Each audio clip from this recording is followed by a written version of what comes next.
Hi, Bruce. What did you like about hitting Mitch Garver in the 3 spot today? Yeah, well, I told Mitch I'd play him here to get him involved. Mitch, first of all, did a great job for us this year. Had a good year offensively, and hasn't had a start in a while. But we just think he's somebody who does provide a bit more slug. He's got a good eye at the plate, so he'll give you long at bats too, and just time to get him out there. Stay there with Kennedy. Do you have an official Game 3 starter yet, or are you just waiting to see how today plays out? Yeah, Nate, he's set up to, start that game. So took a bullpen. We had rain yesterday, but he took it after the game. So we're pretty much set with that. Other questions? What else we got? Go back here. Or it's just how encouraging was it to see the game Nate pitched against Tampa after a few starts where he'd struggled? I'm sorry. How encouraging was it to see Nate? I'm sorry. Pitch against Tampa? Yeah, really did a nice job. And really, start before early innings, he was right on, hitting the spots. Stuff was where it normally was, and had a little hiccup there in the third inning. But we were very encouraged then. But he's been through this, and so I was not surprised to see how well he pitched in that game. He's always done a great job under pressure, but what's important with him, he's healthy. He feels good. We got him up there as far as pitches, so he can go 100 pitches now, no problem. And it's good to have him back because we need him. Other questions, Bethel? Bruce, given that you have a chance to go up 2-0 in the series today, just how important is it to put yourselves firmly in the driver's seat? Yeah, well, it's every game you feel like that. You want to go out there and do all you can, just like they'll be doing the same. So we're facing a good pitcher, obviously a great team, and to be on the road as long as we have and playing as well as we have, I'm proud of these guys. So we'll be out there doing all we can to try to get this one. And it's going to be good to head back home, when this is done, because we have been gone quite a while. But we'll do all we can to get it. The third row on your right, Bruce. With Grayson Rodriguez, you guys faced him before he got sent down, went through a bit of a reset. In what you've seen of him in his second half, what is he doing differently than maybe you guys saw in those first couple starts? Yeah, well, he's got the velo. He's got a big fastball and a good slider, and has a really good changeup. I know he likes to use it on the left-handers, but I think it's just a case where he's made a couple adjustments there. He's getting more time up here. He's getting more comfortable, and he's done a great job for him. We know we have our hands full when you face somebody with this kind of stuff. Questions for Bochy? David, we'll get you the mic. Hey, Bruce, the last couple of days, anytime somebody asks you about Evan Carter, you kind of get a big smile on your face. Does he remind you of anybody, being this good 1 month and still being so young?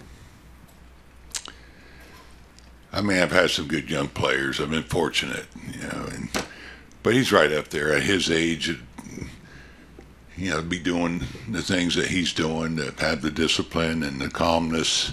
And I'm smiling because he's always smiling. He's playing the game the way you want your guys to play. And that's have fun, play with joy, and he has that innocence about him. You love, it doesn't matter where you play him, where you hit him. He just loves playing baseball, and he's playing it like he did 2-3 years ago when he's playing Legion ball. And he just has a great time, and that's really cool to see how well he's handled himself. And I saw him this spring, and handled himself great in his first big league camp, the way he carried himself.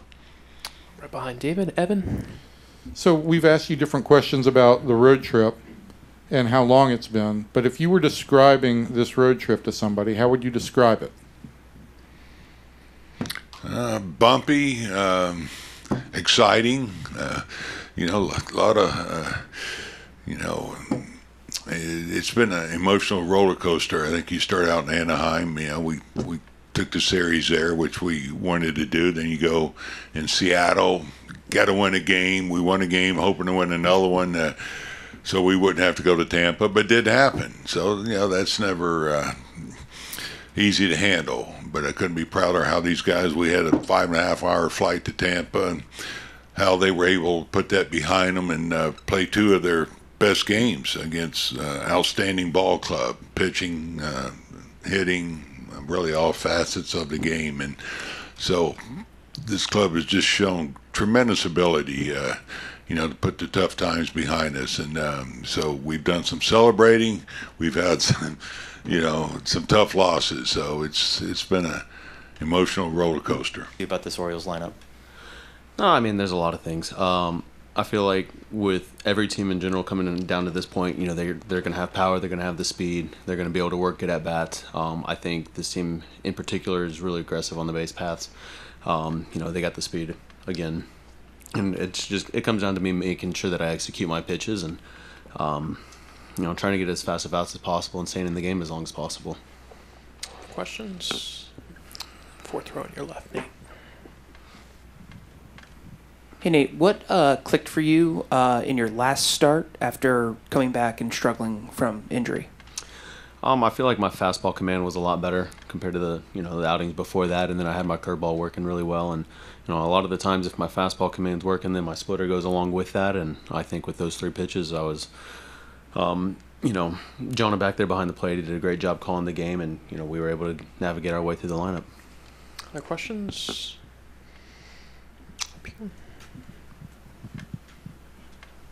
What have you seen from the bullpen these last 3 games? It just seems like it's been really clicking for the most part. What have you seen from your vantage point? Yeah. With our bullpen, they've had their struggles during the year, but at the same time, they've had their success. And I feel like, in general, right now, we're playing really good baseball. Starters have been able to go out there and go deeper into the games. And, each guy coming out of the bullpen's been able to go out there and, execute. Last night was a little shaky, but we were able to get the job done. And, ultimately that's all that matters when it comes down to playoff games. Third row in the middle, Nate. So much talk about the Rangers' offense, deservedly so. Your take on how the pitching has done so well to start the postseason? Yeah, I mean, for me, I've been saying it all year, pitching wins championships. And if we can go out there and pitch really well, then we're going to give ourselves a really good chance to win the ball games. And like you touched on with our offense, they're unbelievable. Anytime we're able to put up some runs early in the game, we feel like it's our job to be able to shut it down. And it goes hand in hand. Defense was really good last night. We got big double play balls. And then the pitching, when the starters are able to go deep in the game, it gives us a better chance for the bullpen to come in and do their job. Couple rows behind, Evan. Nate, you guys didn't start out or intend to have a 2-week bi-coastal road trip, but that's what it's become. What stands out for you about this road trip, and how would you describe what this whole odyssey has been like for the past 2 weeks for this club? It's been a lot of I feel like it's been, you had your highs and lows. Obviously, when we were in Seattle, we wanted to go out there and win the division, and we weren't able to do that. And then we had to go fly out to Tampa, and the main goal was get in the postseason. We got there, and then now, with the regular season done, it's go out there and try to win as many games as we can to, win the World Series. It's going to be nice to be able to get home. The atmosphere here in Baltimore was amazing. The fans have been electric, but, I think we're all very excited to be able to get home and, have that playoff game. It's the first one since 2016 back home, and, we feed off of our fans. We feed off of them here. It's like, I always say when you're here and you're pitching, you want to try to keep the crowd out of the game, but when we are able to get home finally after that 2-week, being on the road and everything, it's going to be fun to have that crowd, and, we're going to feed off of them big time, and it's going to be fun. Go to the back right corner with Eric. Hey, Nate. There hasn't been a game with the roof open at Globe Life Field since late May. I guess it's a possibility for Tuesday that the roof would be open. Do you have a preference, pitching with the roof closed or the roof open? I don't know. I mean, not really. I mean, probably have it closed, but it's not up to me. You know what I mean? As long as we get to go over there and play, be back at home and have our fans there support us, it's going to be fun. The second row on your right, Nate. Nate, you've obviously spent a lot of your career in the American League East. How does playing in that division prepare a team for the postseason? I'm sorry, say it again? How does playing in the American League East prepare a team for the postseason? I mean, to me, it's one of the toughest divisions in baseball. You know, I mean, you look at the success that the AL East has had and how many teams that were in the postseason, their winning records and things like that. I think we got a lot of guys that are, here with us now that have a lot of experience, and you want to try to simplify it. You're here, you want to enjoy the moment, go out there, have fun, and win those ball games, but you don't want to put extra pressure on yourselves either. And I think that's one of the things we've been able to do well. It starts with the pitching staff, I think, and when we're able to go out there and put up zeros, I think it relieves the offense a little bit more, and they're able to go out there, put up runs, and it goes hand in hand, like I said earlier, and go out there and play good defense. But again, we just got to go out there and play our game. One row behind, Dan. Nate, you've made 18 starts against the Orioles in your career, 8-2, low 3 ERA. Obviously, it's a different team, but does that mean anything to you? I mean, does that give you any confidence or anything because you have had so much success against them as an organization? No, not really, honestly. I'm really bad at remembering my games. I try to flush them as fast as possible. It's more so of like how I was feeling mechanically, just because I never try to take any team for granted. Given the success and things like that, I want to go out there and pitch the way I know I can pitch. I study the hitters a lot, go out there and I have my game plan, try to use my strengths against their weaknesses, and go from there. And right up front, Kennedy. You have, I think, the most postseason experience on this pitching staff outside of Max, obviously. I mean, what has allowed you to, I guess, elevate your game in the postseason, and have you imparted any wisdom to the younger guys on staff? I don't know. Touching on the younger guys, it's more so of the things I've been saying now. You enjoy the moment. Like, this is playoff atmosphere. The fans are going to bring it. It's a lot of fun, but the more you can slow the game down, I think the better success that we're going to be able to have. And having that experience, I try to kind of prepare them for those moments. Again, I feel like a broken record almost. It's the leadoff walks, the 2-out walks. Those are opportunities for the fans to get back involved in the game, and especially when we're on the road, it's real important to try to keep them out of the game as much as possible. And I mean, again, Baltimore was bringing it last night. The crowd was in the game the entire time, it felt like, and it was back and forth, and luckily we were able to come out on top last night, and it's going to be important for us to again be able to bring that back home, but it's trying not to do too much out there. It's hard to explain. You get that adrenaline, you get those emotions when you're out there, and you know how big of a moment it is, but it's almost trying to transfer that energy into more focus than energy and trying to overthrow or overpower anybody at this point in the season. Coming to spring training, it's like, I feel like the pitchers are always ahead and you can get away with some of those fastballs, but now it's more location and the focus to be able to go out there and execute things and get it done. Take a few more. Third row on your left, Emma. Hi, Nate. Feels like every October there's more conversation about the diminished role of the starter in the playoffs, more bullpenning, all of that. As a guy who can go really deep into games given the chance, what's your perspective? It's tough because our bullpens are so efficient nowadays. Everybody's got power arms and electric stuff coming out, and the shape of their pitches are all really good. I think as a starter, it's almost like you want to try to be perfect out there, and you get that opportunity to go deep.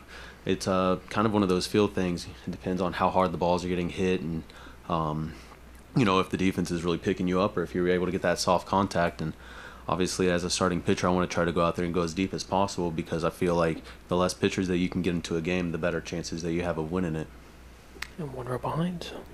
Nate, by the time you get the ball in this series, you'll have seen the Orioles line up twice all the way through from the bench.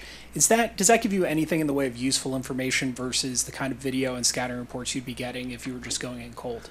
I mean, I think it can. It's a little different when we have lefties pitching. I'm really trying to focus on how our righties attack them, and how their approach may differ against a right-handed pitcher. But again, a lot of the times on the scouting work that I do, I try to make sure I'm studying the way I would pitch. My strengths. The fastball command, whether it's up and down, in and out. Same with the the off-speed usage. I've got all 5 pitches, so I've got confidence in all of those. But again, I have to know what my strengths and weaknesses are.